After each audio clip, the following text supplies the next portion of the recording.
안녕하세요. 오늘도 주 예수님의 은혜가 함께 하시길 바랍니다. 그러면 사도신경으로 우리의 신앙을 고백하시고 1월 13일 아침 예배를 하나님께 드리겠습니다. 나는 전능하신 아버지 하나님, 천지의 창조주를 믿습니다. 나는 그의 유일하신 아들 우리 주 예수 그리스도를 믿습니다. 그는 성령으로 잉태되어 동정녀 마리아에게서 나시고 본디오 빌라도에게 고난을 받아 십자가에 못 박혀 죽으시고 장사된 지 사흘 만에 죽은 자 가운데서 다시 살아나셨으며 하늘에 오르시어 전능하신 아버지 하나님 우편에 앉아 계시다가 거기로부터 살아있는 자와 죽은 자를 심판하러 오십니다. 나는 성령을 믿으며 거룩한 공교회와 성도의 교제와 죄를 용서받는 것과 몸의 부활과 영생을 믿습니다. 아멘. 찬송가 94장입니다. 주 예수보다 더 귀한 것은 없네. 우리 1절, 2절 부르고 성경 말씀 함께 살펴보도록 하겠습니다. 94장입니다.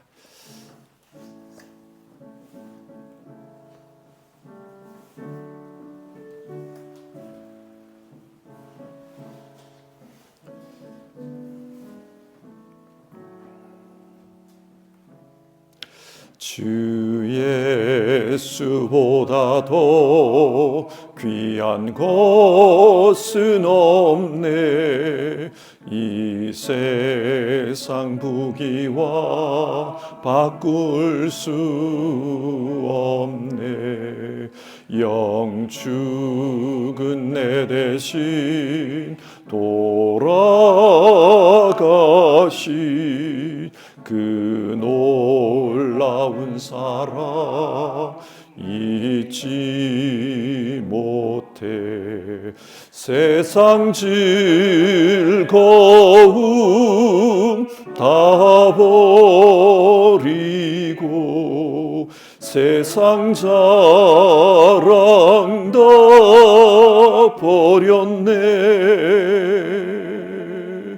주 예수보다도 귀한 것은 없네. 예수 밖에는 없네. 주 예수보다도 귀한 것은 없네.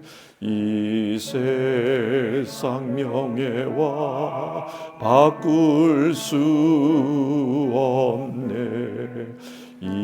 이전에 슬기던 세상 일도 그 사랑하는 마음 뺏지 못해. 세상 즐거움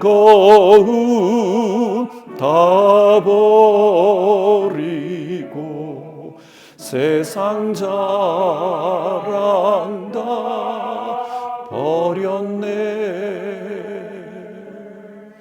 주 예수보다도 귀한 것은 없네. 예수 밖에는 없네.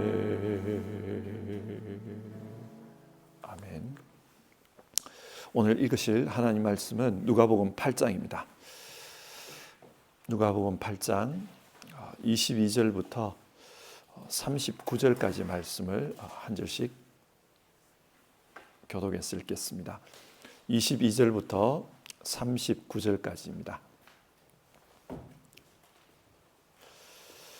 22절입니다. 어느 날 예수께서 제자들과 함께 배에 오르셔서 그들에게 말씀하셨다. 호수 저쪽으로 건너가자. 그들이 출발하여 배를 저어 가고 있을 때에 예수께서는 잠이 드셨다. 그런데 사나운 바람이 호수로 내리 불어서 배에 물이 차고 그들은 위태롭게 되었다. 그래서 제자들이 다가가서 예수를 깨우고서 말하였다. 선생님, 선생님, 우리가 죽게 되었습니다. 예수께서 깨어나서 바람과 성난 물결을 꾸짖으시니 바람과 물결이 곧 그치고 잔잔해졌다. 예수께서 그들에게 말씀하셨다. 너희의 믿음이 어디에 있느냐? 그들은 두려워하였고 놀라서 서로 말하였다. 이분이 도대체 누구시기에 바람과 물을 호령하시니 바람과 물조차도 그에게 복종하는가? 그들은 갈릴리 맞은편에 있는 그라사 지방에 닿았다. 예수께서 무태 내리시니 그 마을 출신으로 귀신 들린 사람 하나가 예수를 만났다. 그는 오랫동안 옷을 입지 않은 채 집에서 살지 않고 무덤에서 지내고 있었다. 그가 예수를 보고 소리를 지르고서 그 앞에 엎드려서 큰 소리로 말하였다. 더없이 높으신 하나님의 아들 예수님, 당신이 나와 무슨 상관이 있습니까? 제발 나를 괴롭히지 마십시오. 예수께서 이미 그 악한 귀신들어 그 사람에게서 나가라고 명하셨던 것이다. 귀신이 여러 번 그 사람을 붙잡았기 때문에 사람들이 그를 쇠사슬과 쇠고랑으로 묶어서 감시하였으나 그는 그것을 끊고 귀신에게 몰려서 광야로 뛰쳐나가곤 하였다. 예수께서 그에게 물으셨다. 내 이름이 무엇이냐? 그가 대답하였다. 군대입니다. 많은 귀신이 그 사람 속에 들어가 있었기 때문이다. 귀신들은 자기들을 지옥에 보내지 말아달라고 예수께 간청하였다. 마침 그곳 산 기슭에 노아 기르는 큰 돼지떼가 있었다.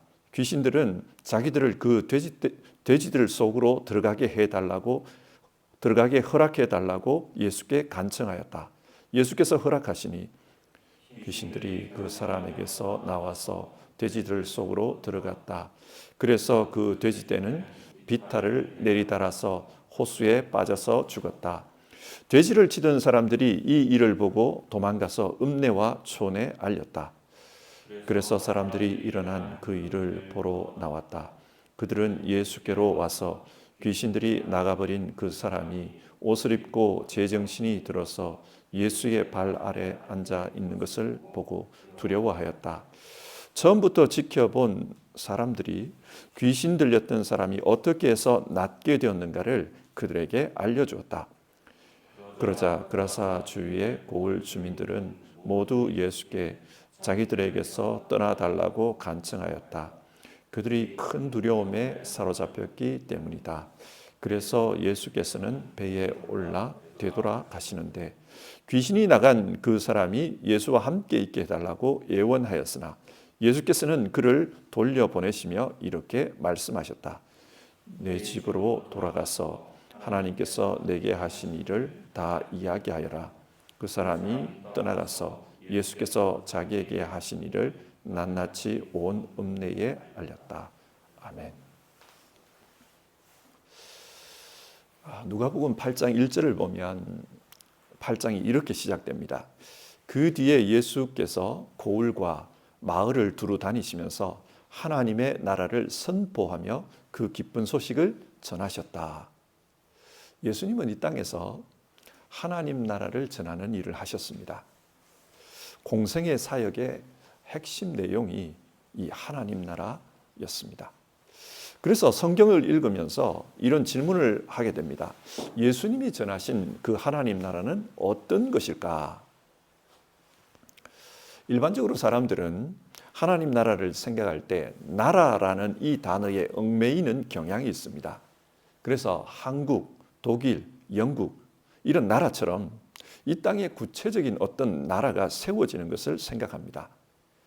그러나 성경이 말하는 하나님 나라는 이런 것과는 다릅니다. 이 우주 전체가 하나님이 다스리시는 공간인데 어떻게 한 지역에 하나님 나라가 세워지겠습니까? 성경이 말하는 하나님 나라는 하나님께서 왕으로 다스리는 것, 그것을 의미합니다. 그래서 하나님의 통치, 하나님의 주권, 이런 말로도 대체가 가능합니다. 그런데 다니엘서 7장 13절과 14절에 따르면은 하나님께서 이 세상 통치권을 메시아에게 넘겨주십니다. 그래서 이 메시아가 오시면 하나님의 나라가 이루어질 것이다. 성경은 그렇게 말하고 있는 겁니다. 그렇다면 이 메시아가 누구입니까? 하나님 나라와 관련해서 가장 중요한 질문은 바로 이것입니다. 메시아가 누구인가? 신약 성경은 예수님이 메시아라고 말씀합니다.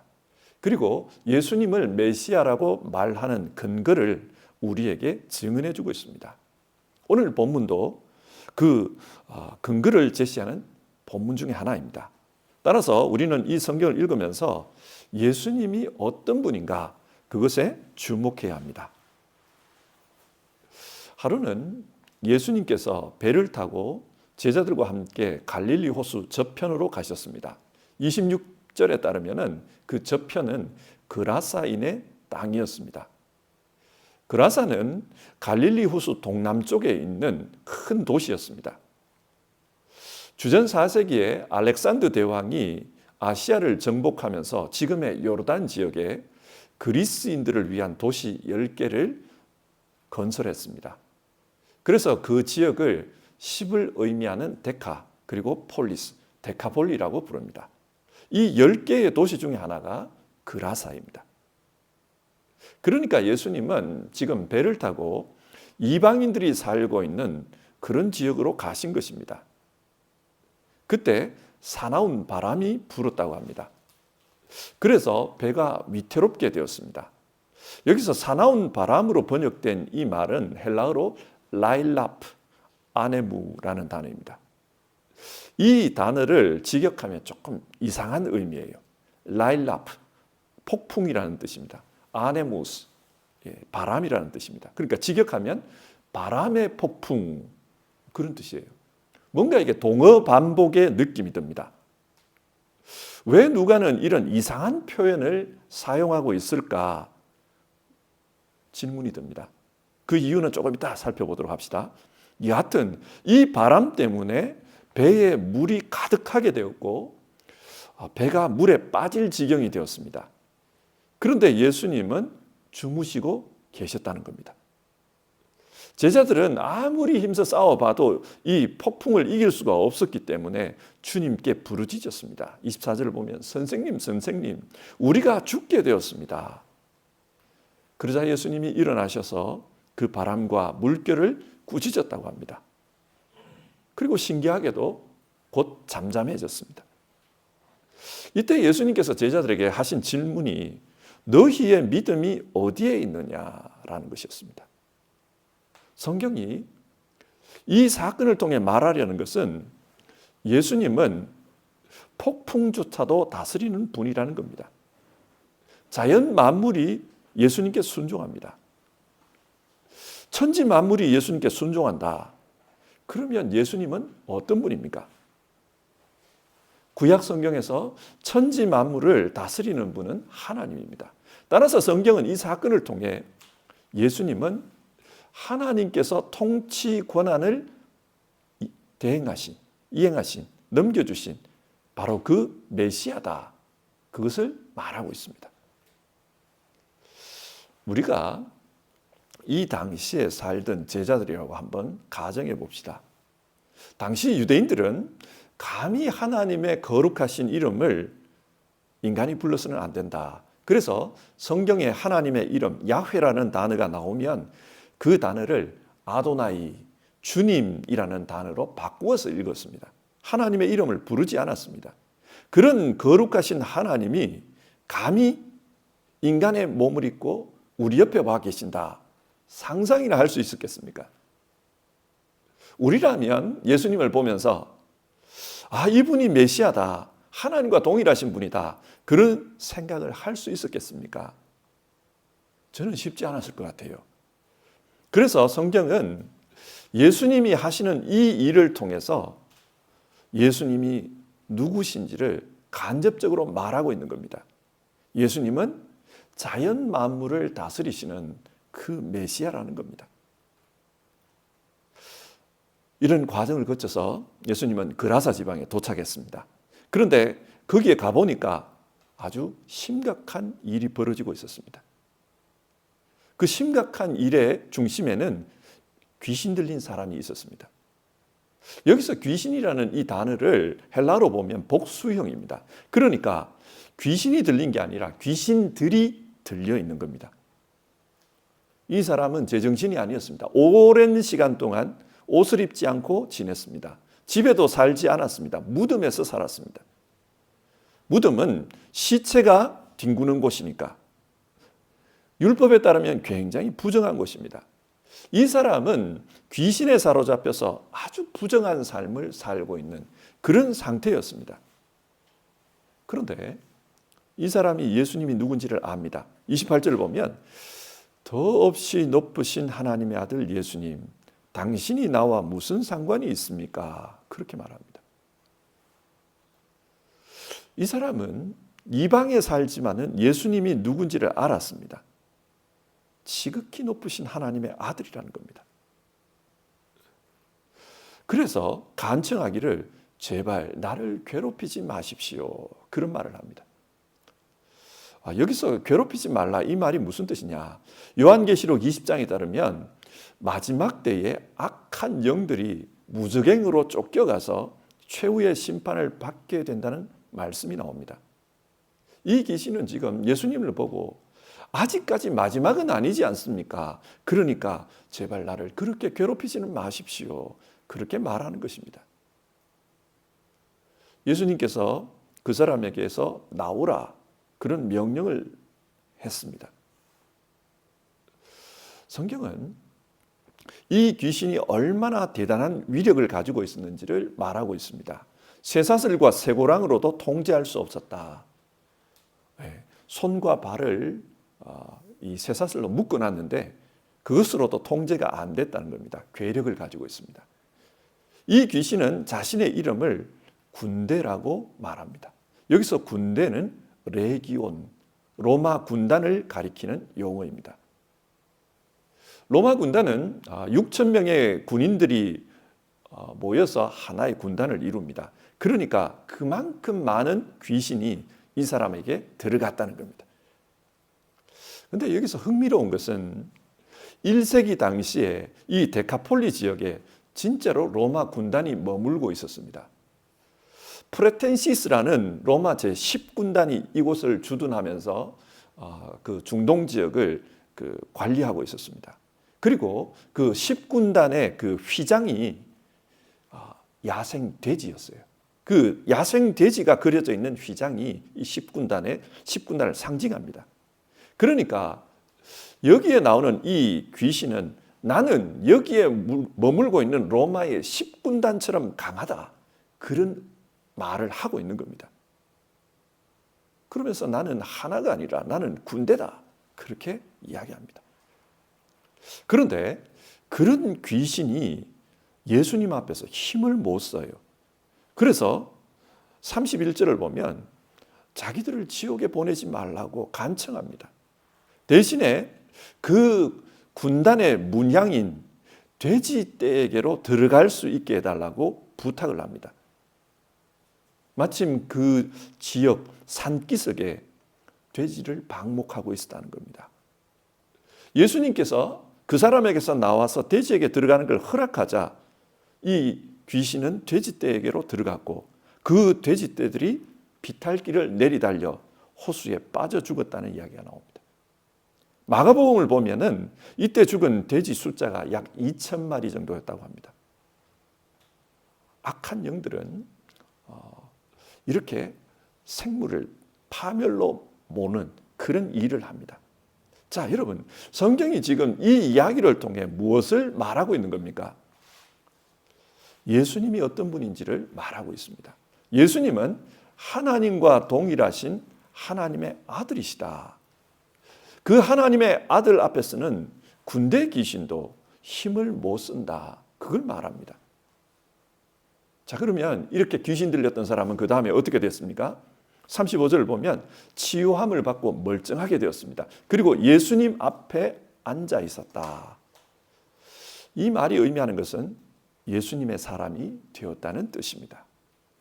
귀신 들렸던 그 사람이 치유함을 받고 예수님의 사람이 되었습니다.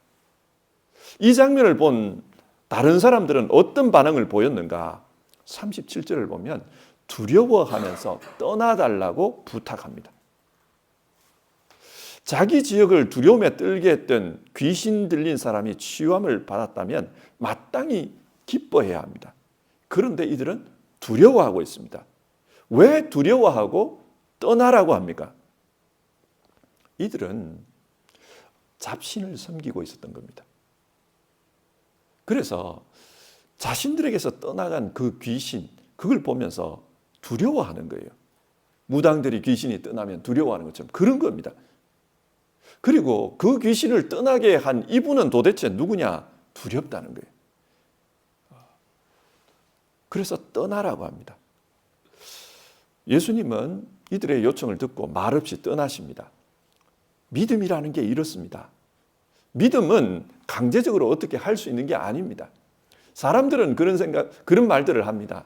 예수님이 하나님의 아들이라면 모든 것을 자기 뜻대로 하실 수 있지 않냐? 그러면 이 세상 전체를 예수 믿는 사람들로 바꾸실 수도 있지 않냐? 그런데 믿음은 그렇지가 않습니다. 예수님은 믿음에 대해서는 강제하지 않습니다. 그래서 그냥 떠나가십니다. 그때 귀신 들렸던 이 사람이 나도 따라가고 싶습니다. 예수님께 그런 말을 합니다. 하지만 예수님은 이 사람을 그곳에 남겨두셨다고 해요. 왜 남겨두셨을까? 마가복음에 따르면 예수님이 또다시 데카폴리 지역으로 돌아옵니다. 그때 많은 사람들이 예수님께로 몰려왔다고 합니다. 그래서 그 사람들을 대상으로 예수님은 갈릴리 호수 주변에서 칠병이어의 이적을 일으켰다. 그때 떡을 먹은 남자가 4,000명이나 되었다. 그 이야기를 합니다. 무엇을 말합니까? 데카폴리 지역 사람들은 이 남은 자를 통해서 예수님에 대한 소식을 들은 겁니다. 내게 이런 일이 일어났다. 우리를 짓누르던 그 귀신이 쫓겨났다. 그분이 진짜 하나님의 아들 능력자다. 그래서 그 지역 사람들이 돌아왔다는 겁니다. 자, 이 말씀을 한번 정리해 봅시다.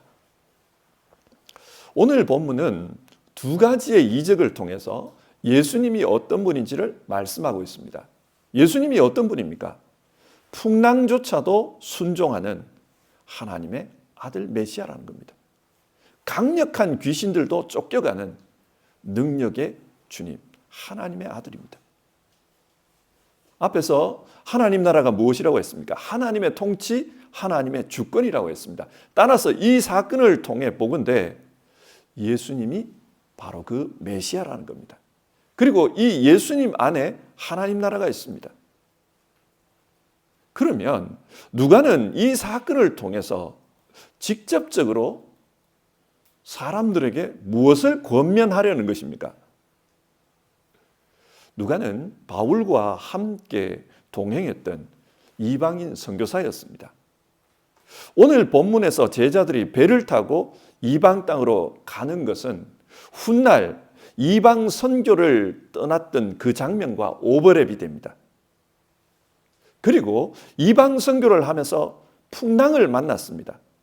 앞에서 이 풍랑이 라일라프, 아네무, 바람의 폭풍, 그런 뜻이라고 하지 않았습니까?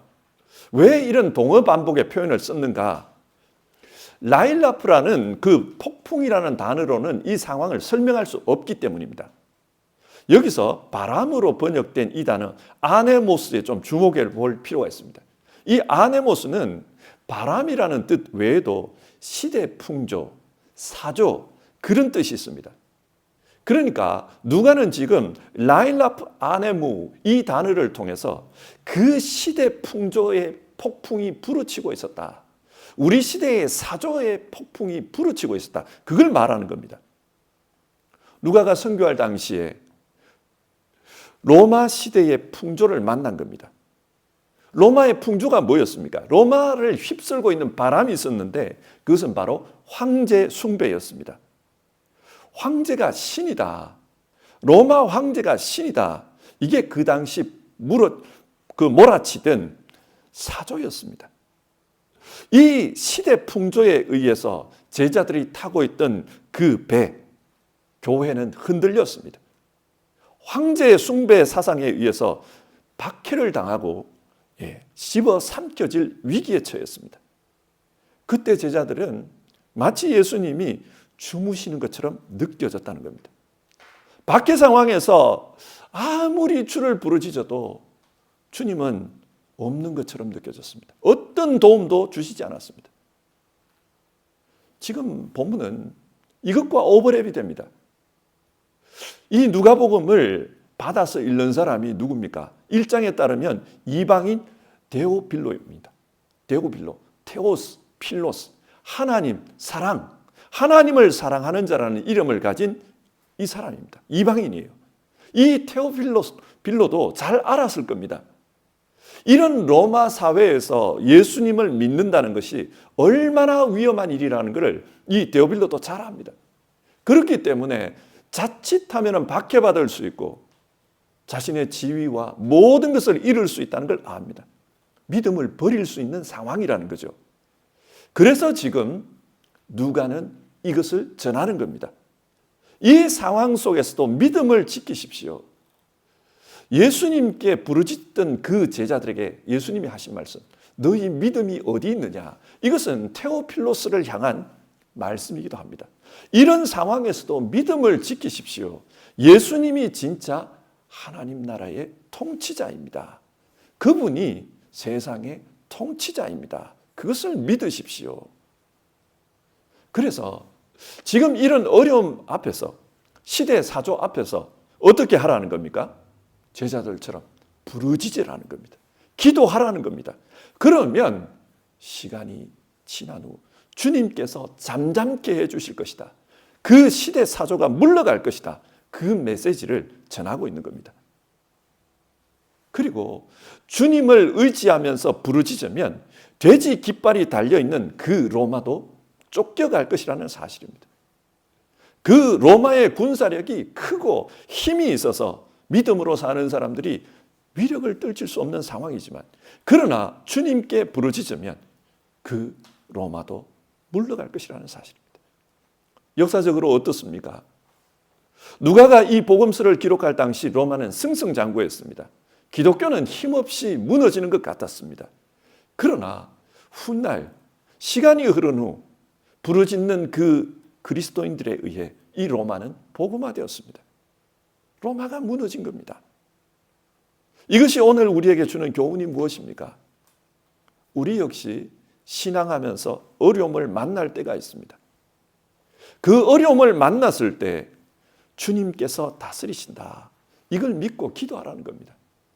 우리 역시 개인적인 어려움을 만날 수 있고, 우리 시대 사조가 기독교와는 맞지 않아서 기독교가 박해를 받는, 몰려나는, 교회가 엎어질 것 같은 그런 위기를 만날 수 있습니다. 그런 상황 속에서 기도하라는 것입니다. 세상의 물결이, 힘이, 로마 군단이 지배하는 것처럼 우리에게 그렇게 위력 있게 다가올 수도 있습니다. 그러나 작아 보이는 그 주님이 하나님 나라의 권세자, 메시아라는 사실입니다. 그래서 그분께 부르짖으면 주님께서 끝끝내 이 문제를 해결해 주실 것입니다. 이것을 믿고 신앙하라. 그것이 오늘 성경이 우리에게 주는 말씀입니다. 성도 여러분, 개인의 생활 속에서 어려움을 만날 수 있고 사회생활 속에서 어려움을 만날 수 있습니다. 그리고 우리가 신앙한다는 것 자체가 무기력하게 느껴지고 과연 이게 무슨 의미가 있나 회의감이 들 때도 있습니다. 그러나 그 속에서 예수 그리스도를 향한 작은 부르짖음으로 나아가는 이 믿음이 결국은 승리한다는 것을 성경은 말씀합니다. 이 말씀을 믿고 우리 개인의 삶에서 또 우리 일상의 삶에서 믿음으로 사는 우리 모두 되기를 바랍니다. 우리 같이 찬송하고 기도하겠습니다. 찬송가 400장입니다. 400장 1절과 2절 부르고요. 같이 기도하겠습니다.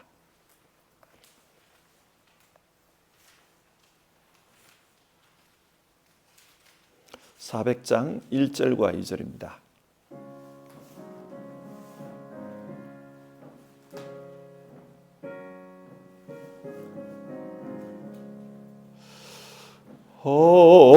험한 시험 물속에서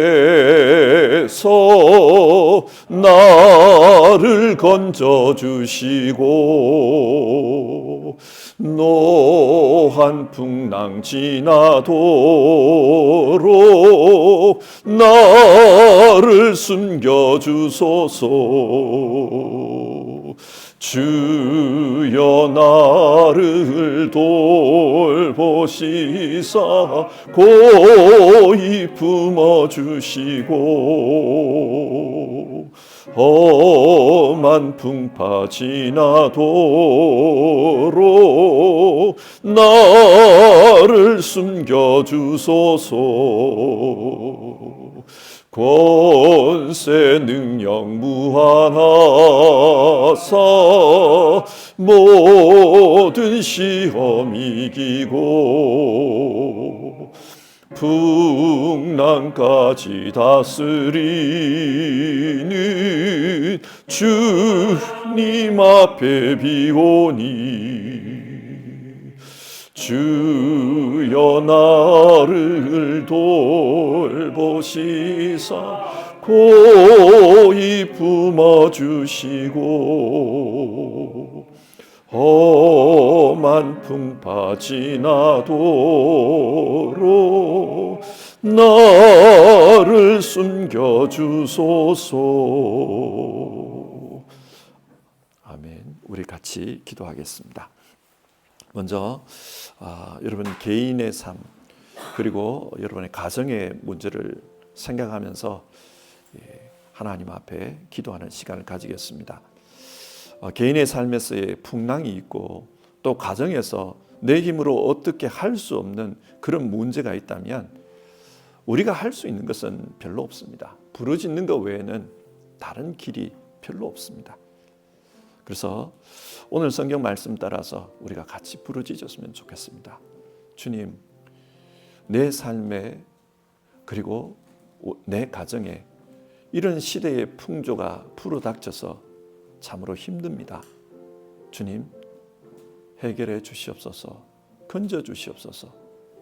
주님, 내 힘으로 억제할 수 없는 그런 힘들이 몰아칩니다. 주님 도와주시옵소서. 우리 같이 기도하겠습니다.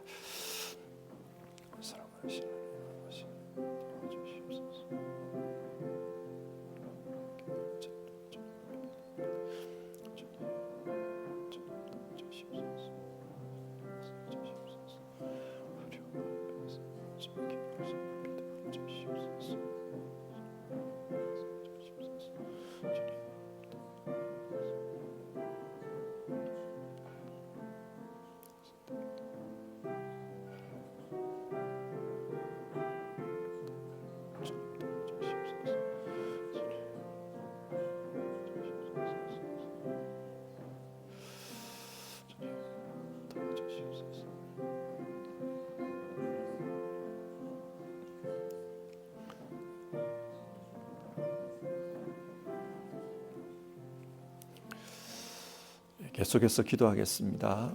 이번에는 교회를 두고 기도를 하겠습니다. 교회가 왜 존재할까 이런 생각을 해봅니다. 교회는 교회가 커지기 위해서 교회가 부흥하기 위해서 존재하는 게 아닙니다.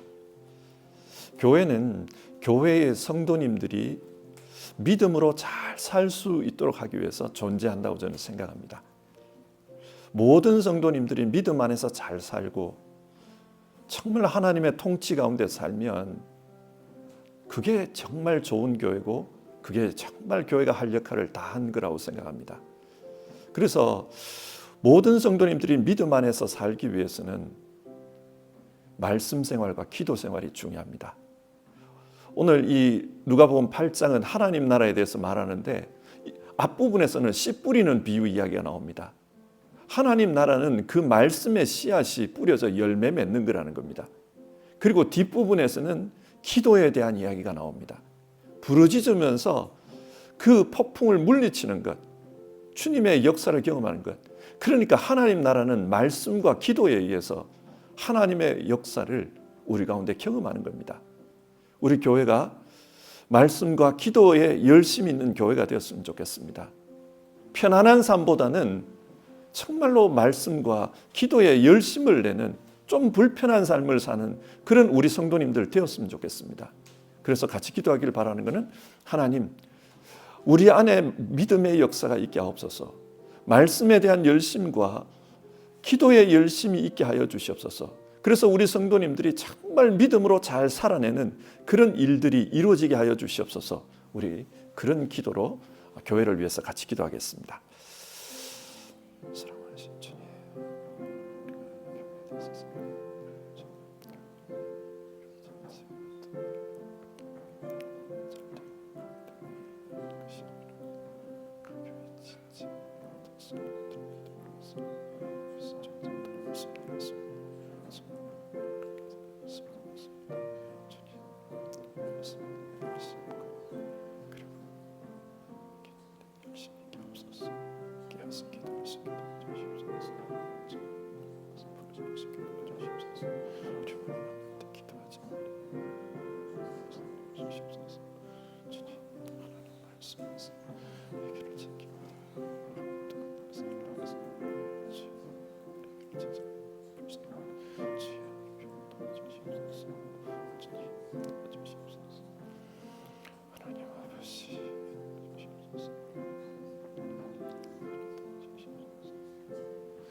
세 번째 기도 제목으로 기도하겠습니다. 우리가 살고 있는 이 세상을 두고 기도하겠습니다. 우리가 살고 있는 이 세상은 어떻게 보면 인간 중심, 이성 중심, 그리고 세속화, 이런 시대의 물결이 불어오고 있는 그런 상황인 것 같습니다. 그 상황 속에서 우리 미래 세대들, 또 우리 교회 학교 이런 어린이들, 신앙에 큰 어려움을 겪습니다. 이런 시대 사조 속에서 교회가 흔들리고 신앙이 흔들리고, 하나님 정말 우리를 도와주시옵소서. 이 어려운 상황 속에서도 우리 어린 세대들, 우리 젊은 세대들, 청년 세대들, 그리고 우리 장년 세대들 믿음을 지킬 수 있도록 주님 도와주시옵소서. 그리고 주님에 대한 분명한 인식을 가지고 주님 의지하면서 살 수 있는 그런 믿음의 증인으로서의 삶을 잘 감당할 수 있도록 우리 시대를 주님 도와주시옵소서. 우리 이 시대의 문제를 가지고 같이 기도하겠습니다.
하나님, 오늘 성경 말씀을 통해서 예수님이 어떤 분이신지를 우리가 확인했고, 또 그 예수님께서 다스리시는 그 하나님 나라에 대한 말씀도 우리가 생각해 보았습니다.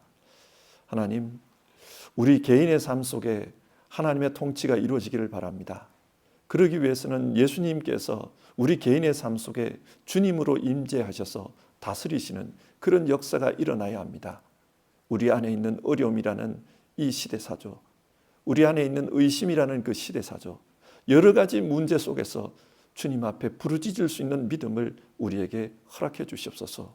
모든 성도님들 어려움을 만났을 때 주께 부르짖을 수 있게 도와주시고 기도하는 신앙으로서 문제를 이겨낼 수 있도록 도와주시옵소서.